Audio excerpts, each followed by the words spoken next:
Welcome back to another episode of How Did They Grow? I created this podcast because I wanted you to learn how other coaches, freelancers, service providers, and course sellers are growing their business, landing 10 to 20 new clients every single month, paying them 50, 100, 200K months. See, if they've done it, you can too. And that's just the reality. And I want you to listen to these podcasts to understand what strategies are they using, what techniques are they exploring, because it's in these gems that you can apply it to your business and actually scale things up. When you're ready and you feel like you actually want to learn practical, proven methodologies, or even you want to hire a team that can build you a profitable personal brand, book in a chat with our team because we can guarantee you go viral and guarantee you get clients for your business. And welcome to the podcast, guys. Today we have Todd Price. Todd, tell us a little bit about yourself.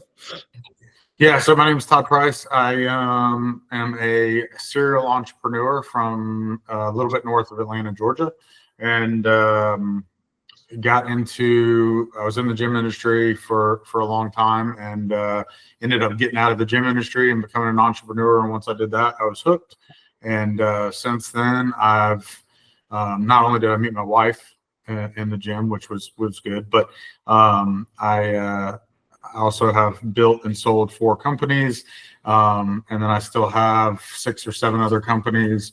Another company we're in the process of selling. And so I've scaled and exited multiple companies. So I really enjoy the coaching aspect of things because I'm able to help people from all aspects start to finish.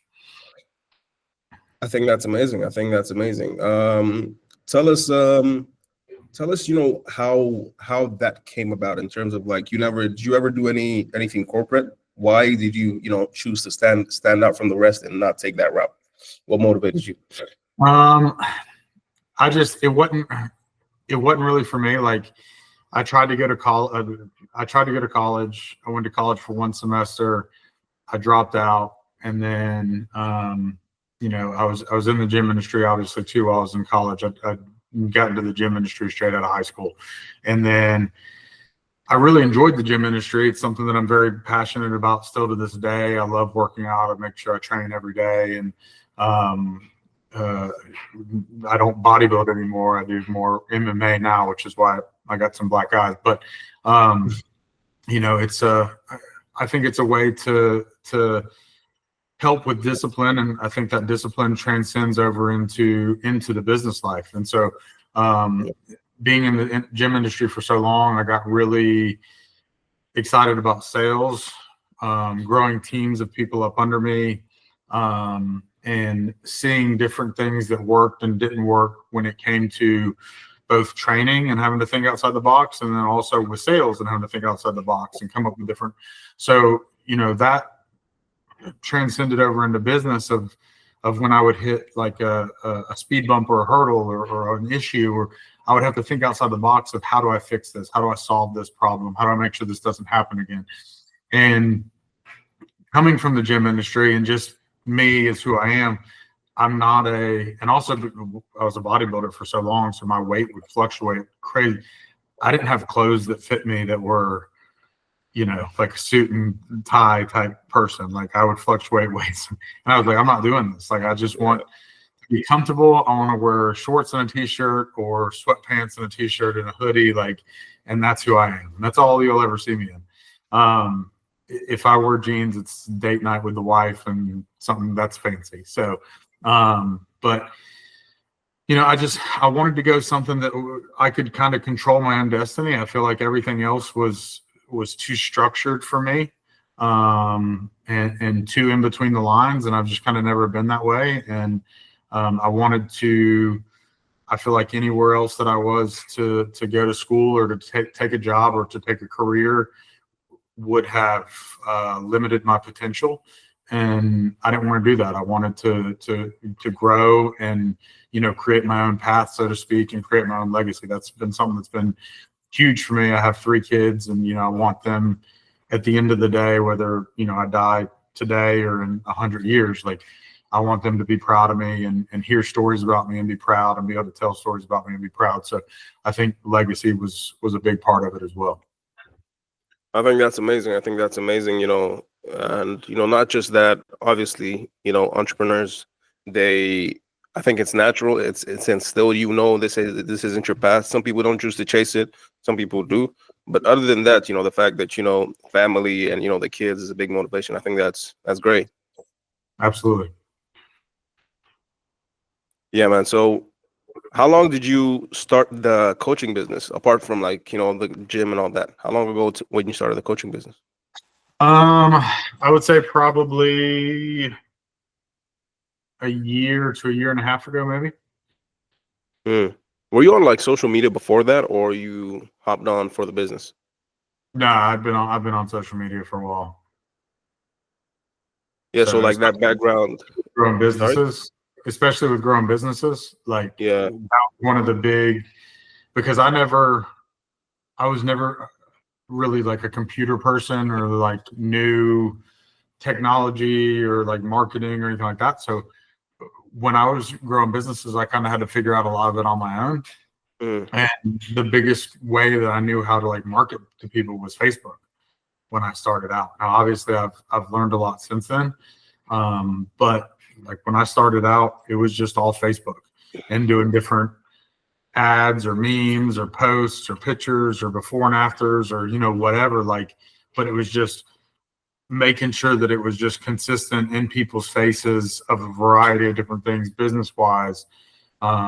Along with other stuff, family and things of that nature, but it was just in people's face, so they knew when they needed my services, whatever those services might have been at that time, that I was the first person that they thought of. I think that's amazing. So what, apart from the coaching business, did you do any kind of online coaching service before that? No. Just the businesses, right? Yep. And I think that with the coaching, because of the fact that throughout my time on social media, people had seen, a lot of people knew me and knew my past, and those that didn't, I've told my story on numerous podcasts and on stage and different things of that nature.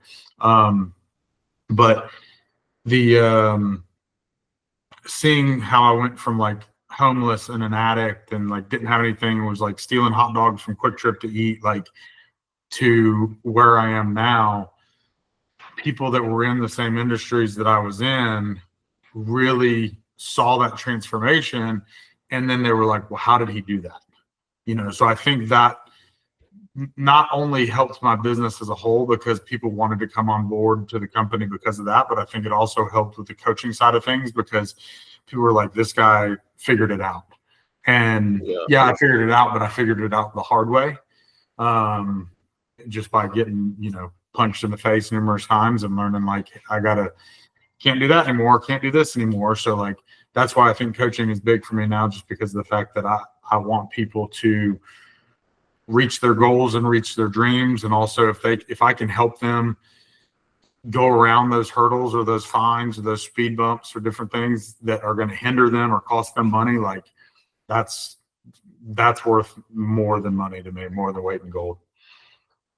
Yeah, a lot of we get a similar thing, from a lot of coaches that we have on here, which is I say it a lot of times, coaches, especially, they get to a point where I like to use the term graduate. So they graduate from thinking about it from a money perspective. They get to a point where the money's enough, and it's I genuinely just want to help people change lives. I genuinely just want to help people go from a point A, which most of the time I was in the past, to a point where I am now, which I'm comfortable and I'm happy. And I think that's an amazing thing, and it's an amazing journey to be able to help someone get over that bridge. Yeah, and I don't think everybody, by any means starts out that way. I when I got into, business, obviously I got into it for money. I think everybody goes to work, everybody gets into business for money, and that's what I did. And I wanted to provide for. At that point, it was just me and my wife. We didn't have kids yet, but. So I wanted to make sure that I could provide a good living and give her everything that she wanted. I never imagined that I would take it to the scale that I did. But then once I saw how easy it was to start kind of figuring things out, I started setting goals and saying that I was going to do this and this. And, people were even laughing at me that I said I would do 50 million, and I ended up doing 250 million. But Initially it was strictly about the money, but then like you see the greed in other business owners or in other sales guys and different stuff, and I'm like, man, that's terrible. Like, that's, how can somebody be like that? And then you see people that truly want to do better for themselves or for their kids or for their family, or really struggling, and it's like, those are the people that I want to help. So like, you know, it's not just about, and it's kind of cliche, but it's not just about like the money you make along the way, but it's about who you become along the way too. I think it's far more important, because, you know, I've had absolutely nothing and I've had millions, and, you know, the I'm not really a watch guy, but the watches fade, the cars fade. I'm a car guy 100%, but still they fade. Like, all the like fancy shit, it fades. You know what I mean? So it's like, if you have, what's the point of learning all these different tricks and techniques in business, and having all this money or doing different, if you can't help people? Like, so to me, like, that's a huge thing to me, is I want to be able to help people, whether it's in business, whether it's, I sponsor a lot of athletes, you know, I do things that, whatever I can do to help people, like, I think it's huge, because I know I had, when I was in my 20s, I had big aspirations and big dreams, and, you know, I didn't have anybody to help me, you know, and I had my parents, which were the best parents in the world, but financially wise and business wise, you know, they didn't have that knowledge, or that financial backing to be able to help me with different things that I wanted to do. And then being in the gym industry, my life took a turn for the worse, just because of the fact that most people think the gym industry is the healthiest place in the world, and it's not. It's a big party scene majority of the time. Yeah, you know, so that got me down a bad path for a long time, and finally I straightened my life out, and that's when I said, you know, it's time to do something. I'm curious, like, were you ever like competing professionally in terms of like gym? I competed for on and off for 20 years. I retired I retired 2023. So I did a show, I won it, and was gonna go get my pro card, but I just saw that at this point now I had 3 kids. When I was competing, obviously when I was 19, 20, 21, I didn't have kids, and I could put more into it, and I had more energy and more free time, and I was working at the gym. Now I had multiple businesses. I have three kids. I have a wife, and I saw what impact it weighed on them as well.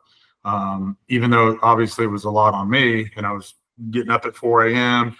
I was prepping all my food every single day, cooking all my food, getting in the cold plunge, getting in the sauna, doing an hour of cardio, working all day, going to the gym, doing another hour of cardio, then coming home. I was missing like my kids' lives, and, you know, and then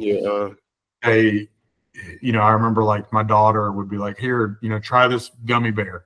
And I would be like, I can't do it. You know what I mean? And I don't want to be that dad. So I won that last show, and then I skipped out on going for my pro card, and I just said it's not worth it, you know. So spending time with my family and being able to eat that gummy bear, go eat ice cream. I went and had lunch with them before we had this call. I went and had lunch with them today. So things like that are far more important to me now. Yeah, I think that's amazing, and that's like, it's incredible to be able to, you know, to look inside and say, man, that's not who I want to be. I love bodybuilding. I love being on stage, but I love my kids more. I love my family more. You know what I'm saying? 100%. Yep. Would you say like family has been a real motivator in terms of like business wise, like saying like, you said it before, but like maybe just get into it a bit, you know? Yeah, 100%. Like, you know, it was, like I said, at first it was all about cash, about the money, and it was about the cash and being able to provide for my family, which is important. You know, everybody's definitely. And, you know, I don't want anybody to get my words twisted and think that I don't enjoy money and I don't enjoy being able to spoil my family or anything like that. But at the same time, like, there's a lot more important things. You know, like, if I were to give you $20 million tomorrow, but you couldn't wake up, would you take it? You know what I mean? Like, it's no. So like, every day is worth more than money if you think about it like that. Definitely. And, you know, so especially when you get to spend it with your kids and do things like that. So now, yes, I still want to make money, but it's also about like building that legacy, and I want them to see me on stages and they see my logo. Like this is actually my logo that's tattooed, my personal logo, and they see me on different, you know, news magazines, on different articles, on the cover of Train magazine, on MMA awards. They've seen me all over the place, and you know, they see my logo and they're like, "That's Daddy." You know what I mean? So that's cool, and they know that. And so I feel like a lot of it is, I don't want to say for the fame, like, because I don't care about the fame from other people, but like I want my kids to see that I've made something of myself that they can be proud of, you know. So, and I think the fact, back to the fitness thing, I think the fitness thing is huge because I think it transcends over into business, which is one of the biggest things that I talk about in coaching. Like you have to be fit. You don't have to have a six pack. You don't have to you don't have to be shredded. You don't have to be able to step on stage, but you have to do something challenging every single day, because there's going to be things in business that you don't want to do as well. So if you can do something, force yourself to do something challenging every single day, whether it's cold plunge, whether it's a workout you don't want to do, whatever it may be, that's going to put your mindset in the place of, well, I don't want to do this shit for business either, but I know it's something I got to do. And it just is what it is. And, you know, I think that pays dividends. And then being fit, like your kids look at you like a superhero. Like they'll actually watch movies and see whoever, book or whatever, and they're like, he's not stronger than Daddy. You know what I mean? Like, so that's cool to hear, and that they know that, you know, I have to go train every day, and there's certain things I got to do, but that only takes 2 hours of my time, and the rest of it's with them. So. Yeah, I think that's amazing. And I think, you know, in terms of like, that's every man's dream, really, to be able to have his kids look at him like a superhero. I think if a man has that, then he has everything, you know what I mean? Regardless of where we're at in other aspects, you know what I mean? 100%, yeah. And that they know that they're safe and protected, and back no matter what it is, financially or physically or whatever. Like, for them to know that is big for me. Yeah. Definitely. I hope you're enjoying this podcast. I hope you're taking notes. I hope you're learning so much practical wisdom, because that's what I really wanted from this podcast. Now, I just want to quickly say, if you're looking for a team that can actually help you explode and go viral with your personal brand with proven methodologies, I say this because I've been doing this for the past 5 years. We've got a team of 30 people who are ready to go ahead and explode your brand so you can get clients begging to work with you. Have a chat with one of our advisors. You can book in a chat using one of the links around this video, because that chat might just change your life. Tell us a little bit about the coaching business. How has social media helped you? I'm thinking maybe you get most of your clients through, like, you know, your personal brand, being like you built this persona over the years. So like, is that how it works, or you do a lot of marketing? How does that work? I don't really do a lot of marketing. Majority of it's word of mouth and my personal brand, whether it's from the fitness side of things or whether it's from the business side of things. But I tell everybody, like, hey, when you're building a business, or if you're working for a company, whatever, you have to continuously build a personal brand as well, because I don't care if you are blue collar, white collar, whatever, even if you're selling cars, like you have to build, like if you're selling Fords, and I'm just thinking about a buddy of mine, if you're selling Fords, like everybody knows Fords. Like they've already built their brand, but what's going to make them go to your dealership and come see you? Yeah. So you have to have a personal brand too. So it's the same thing with anything that you do in life. Like you have to, you can take it anywhere. Like I'm looking at different awards and stuff on my wall. Like you can talk about the UFC. Like everybody knows what the UFC is, but why do people want to watch Conor McGregor? Or why do people want to watch John Jones? They've built their own personal brand too.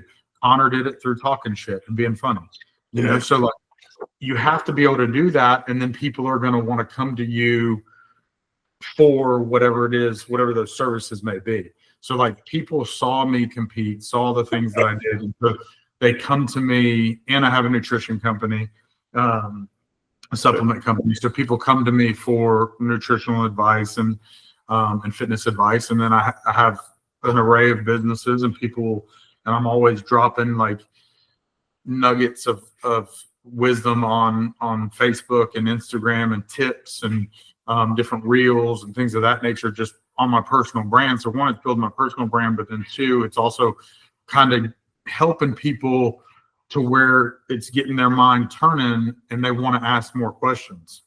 And then I'm the expert in that field. So then they want to come to me, or they saw my path, right? They saw me go from here to here. And how did you do it?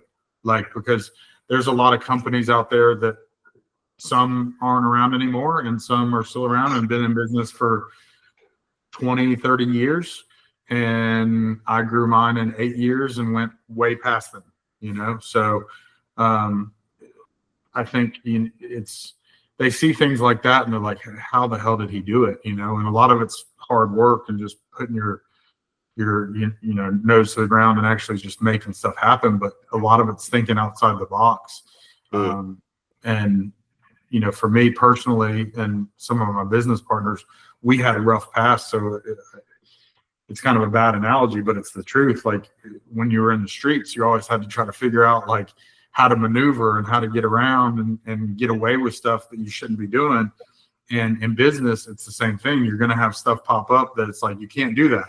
And it's like, all right, well, we have to do this, or this is how we want to do it. Is there a way for us to do it this way? Or do we need to change our ways and our processes completely? So it just makes you more creative of thinking outside the box, and people see that. And, you know, a lot of times there was, you know, we'd have to try the same thing 10, 15 different times to figure out what works the right way, right? And sometimes, like I said, it would cost us a bunch of money. Sometimes we'd get slaps on the wrist. Sometimes we'd get EEOC complaints or Department of Insurance or labor or whatever. And we'd get fines in the mail. Some fines were so big, I thought it was like a joke. But they weren't jokes. So if I can help people kind of remedy that and get away with stuff without having to get those fines and make sure that they're doing things the correct way, because essentially, like all those departments, and they're going to look for risks in your business. And the bigger you get as a business, you're going to have targets on your back, whether it's OSHA, whether it's USDA, if you're in the food industry, whether, you know, whatever it may be. Like you're going to have bigger targets on your back, and they want to find stuff that you're doing wrong. Even if it's on one job, one meal, one this, one that, they want to find stuff because that's how they make their money. Like, Yeah. they want you to mess up on something. Like, yeah, they don't want anybody to get hurt. Hopefully, knock on wood, that they don't want anybody to get hurt. But at the same time, like that's how they make their money, is by finding people. So they want to find people doing stuff wrong. So if I can help people skip those steps and not have things done incorrectly and make sure that they have all their I's dotted and T's crossed, then it makes them far more efficient. It keeps them from spending money on, you know, bullshit fines that they shouldn't be getting anyways. And because, like I said, nobody teaches this stuff. The stuff, you go out and start a landscaping company or a moving company or whatever, nobody teaches you how to do it. Nobody teaches you QuickBooks. Nobody teaches you tax codes. Nobody teaches you business, what hours, marketing. Nobody teaches that in school. So it's like you have to figure it all out, you know. And I figured it out the hard way, and I feel like I still have a lot to learn, and there's still a lot of things that I don't know, and I hire certain people for those things, and that's fine. But, you know, when it comes to business, especially blue collar and how to grow a business, that's something that I'm very, very good at. And if I can help people get to where they want to be and see their dreams come true, or retire their wife, or have more free time with their family, like whatever it is, then, you know, I remember those days when I was working crazy hours. And if I can get them to the point that I'm at now, like, I love that. That's everything for me. So, but a lot of people are scared to do it because they don't want people to be smarter than them, or they don't want to give away too much knowledge. And I'm like, it's why have the knowledge if you're not going to give it away and share it with people? Yeah, that's absolutely true. I have like two questions. I'm gonna ask the first one, then I'm gonna bring it back to something you said, and this your last thing. The first one is like, obviously now, you know, coming from you, you know, you built seven-figure businesses. You've been in the industry, you've done everything. Like, money is not a problem, obviously. Also, like, you don't really need to run a coaching business, if you know what I mean. So, like, would you say like you still have that drive to, you know, help more people and give that message out there and just have an impact on lives of people in general. Would you say that drive is still there? Yeah. So I've actually built 9-figure businesses. Wow, that's amazing.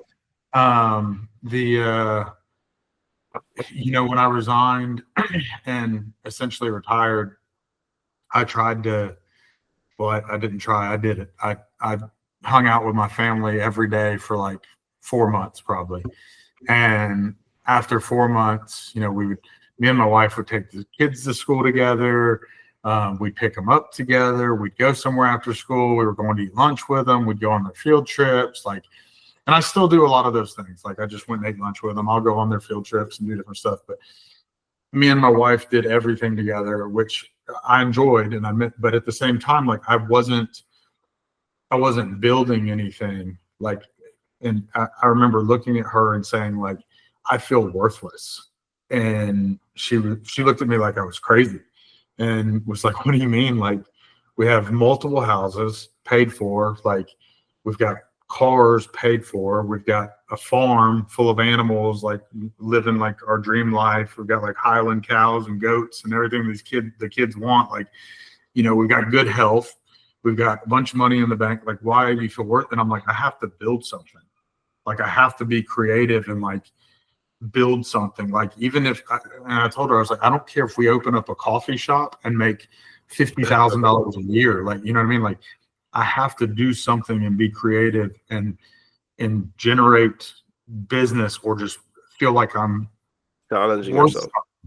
So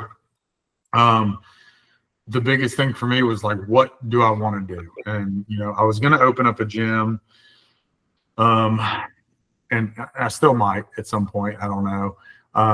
But I was like, you know what? Why don't I, like, I've been doing coaching with just a few clients. Why don't I go full force into coaching and really bring on a lot of people, especially like higher end people that are really willing to learn and take it to another level, that are serious about it, and help grow their companies. And I did the fitness thing as well, just because fitness is something I'm passionate about. I love fitness as a whole. I'll be honest with you. I think the business is probably more rewarding to me, just because of the fact that it's easier to get people to do certain things on a business front than it is from a fitness front. A lot of people, just to be honest, you give them this diet, this workout plan, and they're just lazy. I probably got 2 clients that actually do what they're supposed to do and see results on a regular basis. The others come up with excuses, and it's a constant, like, hey, you got to put in the work. Like, I can only do so much, Yeah. Business clients, like, they're working one way or another. It's just like, hey, instead of doing this, let's do this and work smarter and be more efficient and productive and make more money. Like, and then they start doing that, and then they see their revenue go up and their profit margins go up. And then they're like, oh my God, like, okay, well, what's next? What's the next step? And then they get excited because they're seeing actual changes. And so I would say that's more rewarding for me. But I love helping people, and that's the biggest thing for me and that's why I started doing something else, was just because of the fact that I felt worthless not doing anything and just letting my talent and my knowledge and my skill go to waste. Like, I had to grow something. I think that's amazing. So tying back to that question, it's like, how what is one of your main goals in terms of doing that? Is like, are you going to like double down on social media in the coming year? Is that one of your ways, or are you going to focus on your network? What is it? Probably my network. So, Yeah. and doing events, like I got a few events this year. I have one this month. We're in February. Yeah, the 28th of this month in Texas, with Ryan Stewman and a couple other guys. Some of them have sold their businesses, but it's called Blue Collar Ballers. And then I have one next month, March 28th, that one of my clients is putting on. It's his first event he's put on. He actually grew last year. We worked together, and he grew his company from 3 million to 12.5 million in 1 year. Wow.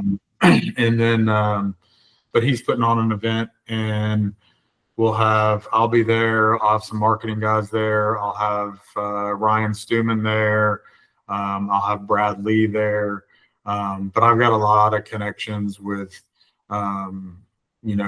high net worth people and a lot of public speakers. And I've been on stage with a lot of them. So probably throwing events and doing things of that nature, because that way I can kind of tell my story and tell who I am.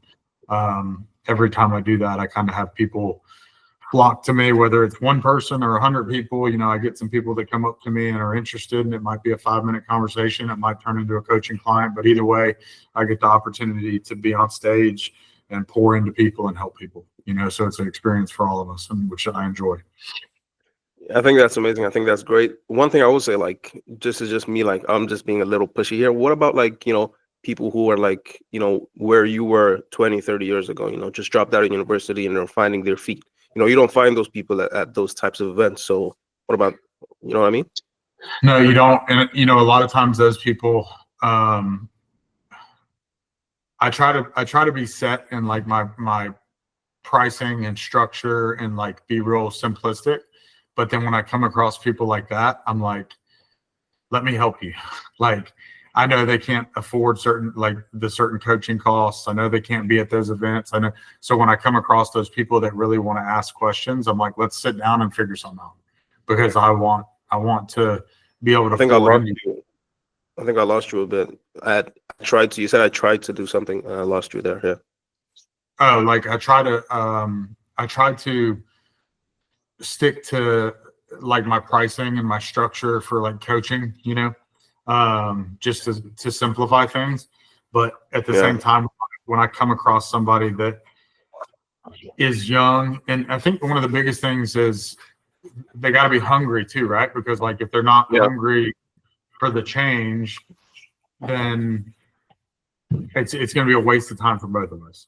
But like if they're serious, I'll figure something out to where like, let me help you with this, or at least let me give you some pointers to get on the right track. Because if I can help somebody, man, like I want to help them, and even all the way down to like some of the athletes that I sponsor. There's one pro bare knuckle fighter that I sponsor, and kid's 27 years old and undefeated. And before I even knew him, I would pay attention to him in the gym because of how hard he trained. And I didn't know how old he was. I knew he was a lot younger than me, but I just saw what he put into it, and it reminded me of me when I was training for bodybuilding. I was like, man, this kid is pouring everything he got into this. Yeah. And so when he asked me to sponsor him one day, I said, absolutely. Like, no questions asked, absolutely. And he sent me over his packages, and I said, I'll take the top one. I don't even need to look at them. Whatever the top package is, I'll take it. And next event he had, I rented out the entire front row, took 20 people, and all of us had VIP, and he won that fight, and he came jumping out of the ring and gave me a hug. And, it's cool to see stuff like that. You know what I mean? Like, so if I can pour into these kids in any way, whether it's through a fitness aspect, whether it's monetarily, whether it's through knowledge, which I think knowledge is the most important, because the old adage, give a man a fish, he'll eat for a day. You teach a man a fish, he'll eat for a lifetime. So like if I can give them the knowledge and pour into them, I think that's really, really important. Yeah, and I agree with you, in terms of like the knowledge is really important, which is why, like, let me just like put it out there. Like, when we spoke about like Hormozy, he does business, but in terms of his services are high end. He doesn't charge, but what he does is in his effort to, help people and help people who were once where he pushes a lot of content, a lot of free stuff. And I think that's his way of like helping people who he knows he can't work with. He can't work with, people who are starting up. Yeah, but he gives away that knowledge for free. And I think that's something that, a lot of people should be looking to do, especially in terms of that, building that brand. And obviously building a brand, you can never go wrong with that. So building a brand around educating, you know what I mean? Yeah, and there's and that's, I kind of do the same thing. I do it a little bit more on Facebook than Instagram. I try to do it on Instagram as well. But I think in the blue collar industry, it kind of does better on Facebook, I've noticed. But I think dropping those gems or little nuggets of knowledge is stuff that's really going to help people here and there, but it's also not going to take. I feel like a lot of people are scared to put information out there or reels out there like Hormozy does, because they think like, if I give away this knowledge for free, nobody's going to want to hire me as a trainer or as a coach or whatever. But if you're giving one tip, like I can show, if we relate it to fitness, I relate a lot of things to fitness. I can show you how to do one exercise. I can show you proper form on a bench press. That doesn't mean you know how to completely do bodybuilding now. So like, it's all right to drop little nuggets and show people proper form, and they will come back to you because they'll understand like, he's got the knowledge in this, and I tried that one thing and there was a big difference in the way my bench press felt. So let me try this from a business standpoint. But I feel like a lot of people are scared to give the knowledge out. Yeah, and that's another thing that Hormozy talks about. It's like, you can give away all the knowledge for free. No one cares. A lot of coaches and, a lot of people, they're big on like, what's it called? Gatekeeping information. And the funny thing is that exact thing that you're gatekeeping. I made a video about this on my social media. It's crazy. My favorite guru is giving it away for free on YouTube. And that's why I love him. And you're hoarding that information for your quote unquote paid clients. And that's not how it works. Information is out there. You have to focus on selling, implementation and coaching and strategy and all that. Information really in 2025 is not the most valuable thing, Well, and I feel like a lot of people that hoard, I might get some hate for this, but it is what it is. I don't care. I feel like a lot of people hoard the information. It's not that they hoard it, it's that they don't have it. And so until they lock you into something, and I've seen so many, I could drop so many big name celebrity fucking coaches right now that are complete crooked scams and that take people's money or that just talk down to people. And it's ridiculous, man. I hate it. I hate seeing it. I've gotten arguments with them and I don't deal well with it. I feel like if somebody's like, even with my coaching, I don't lock people into long-term things unless people want to pay me up front and they've worked with me before, but I don't lock anybody into anything long-term. Like I'll do 5 sessions at a time because I want you to know that I'm just as vested as you are. And I want to earn your business every call that we have. Like, and that I need to give you the best information. I need to really pour into you, because if not, after those 5 sessions, you could tell me to go screw myself and not renew another 5 sessions. But people don't, because they see that I pour into them. I go past our hour time.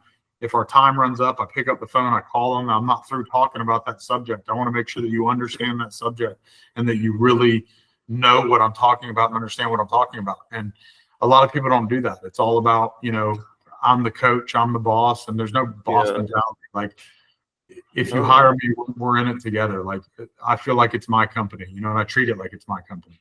So, and I really get to where these guys aren't clients of mine, like they're friends, is how it becomes, how it should be. And I want to see the best for them. Like, and the ones that really make those changes and put in the work, they see dramatic increases in, like I said, efficiency, production, revenue, profit margins, free time. Like, that's another big huge on is, what's the point of making all the money in the world if you can't enjoy your hobbies or enjoy spending time with your family? You know what I mean? So like, if I can help with those processes and systems and implement certain things to make your life easier and make you more money at the same time, like, let's do it. Like, that's what I want. Yeah, man, I think that's an amazing mindset to have. Exactly. And, kind of to round up here, one thing I will ask you though is, let me just ask you this. What is one thing you wish I asked you on this podcast, Ty? Ooh, I've been asked about every question in the book before. One thing that I wish you'd asked me on this podcast. I don't know if there's one thing that I wish you had asked me, because I've been asked so many things. I think a lot of people, I think one of the biggest things that I would say if I was to jump in on a topic or throw something randomly out there, and we kind of talked about this previously, I don't remember if it was before we started recording or not, but a lot of people don't focus on fitness. And I think fitness is a huge part of business. I think if you want to change anything that you do in life, do some form of fitness. And I don't care if it's MMA, I don't care if it's working out in the gym, I don't care if it's running, riding mountain bikes, I don't care what it is, some form of fitness, because one, that's going to give you more energy throughout the day. You're going to be more alert, more productive. Two, you're automatically going to have better cognitive function. You're going to think clearer. Three, you're going to feel better about yourself. You're going to be more confident. The more confident you are in who you are as a person, the more confident you are going to be when you go into a sale, when you walk into a room, when you step on stage, whatever it may be. You automatically demand respect, because I don't care if you pull up in a Ferrari. I don't care if you have a $1 million watch on. Like, it doesn't matter to me. Like, I built this, so I can't step out of this. Like, you can step out of a watch, you can step out of a Ferrari, and I think like it automatically demands respect and commitment and discipline. And then, like I said before, that discipline, and people don't realize it, discipline transcends over into business, and it instills habits, and you start to understand why processes and procedures are so important, because it's the same thing in fitness, and it's the same thing in the gym industry. Those littlest things in working out, or littlest tweaks in your diet, or littlest tweaks in racing a mountain bike, or whatever it may be, are so similar to business. And sometimes the littlest, simplest tweaks can generate you twice as much revenue. And starting to think from a different mindset. But I think if people would get into the gym, they would be or do anything active, not just the gym, but anything active, you'd be very surprised about how much it would change your life overall. Family, health, longevity of life, the way they feel, their performance at work, everything. I think that's true, and I think that's amazing. Where can the people, go to find out and learn more about your work? So my website's officialtoddprice.com. They can also find me on Instagram at officialtoddprice, or on Facebook at Zachary Todd Price. So Todd Price, that is TODDPRICE for those listening. And Todd, it's been amazing having you on. This has been an amazing one, and insightful one as well. Thank you. Yeah, man. So hopefully we get to see you some other time. I look forward to it, man. I really hope you enjoyed this podcast. I want you to go away and execute everything there is that you've learned. Now, one thing I will say is, if you're in a position where you're ready to actually take things to another level, you want structured, clear guidance, you want a team that can actually help accelerate you, book in a chat with our advisors. Why? We can blow up your personal brand to attract clients begging to work with you. All you got to do is book in a chat with our advisors, and we can help make it happen. Sound fair enough?